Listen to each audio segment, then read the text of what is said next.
নমস্কার বন্ধুরা, আজকে সিরিজের একটি কোশ্চেন নিয়ে হাজির হলাম। দেখো, তোমরা তো প্রশ্নটা দেখতেই পাচ্ছ। এখানে বলা আছে 119, তারপরে বলা আছে 171, তারপরে বলা আছে 223, তারপরে বলা আছে 275, তারপরে বলা আছে 327, এবং এখানে একটা জিজ্ঞাসা চিহ্ন দেওয়া আছে এবং কোশ্চেন মার্ক দেওয়া। তোমাদেরকে এখানে বলতে হবে যে এখানে কোন সংখ্যাটা বসবে। দেখো, আমাদের প্রত্যেকটা সংখ্যাকে দেখতে হবে যে প্রথম সংখ্যাটা থেকে দ্বিতীয় সংখ্যাটা কোন সম্পর্কে আছে।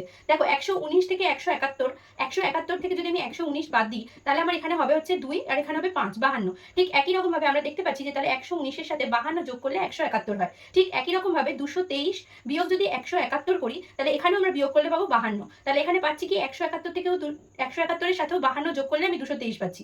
একই রকম ভাবে যদি আমি এটাও দেখি, দেখবো এখানেও 52ই যোগ হয়েছে, এবং সেম ভাবে এটাও দেখবো যে 52ই যোগ হয়েছে। তাহলে আমাকে দেখতে হবে কি যে তাহলে 327 এর সাথেও আমাকে 52 যোগ করে দেখতে হবে কত হয়। তাহলে 327 এর সাথে আমি 52 যোগ করে দেখি কত হয়। যদি 52 যোগ করি তাহলে কত হবে, 7 আর 2 হবে 9, আর 5 আর 2 হবে 7, তারপরে বসে যাবে 3, তাহলে 379। অপশন এ হচ্ছে কারেক্ট অ্যান্সার।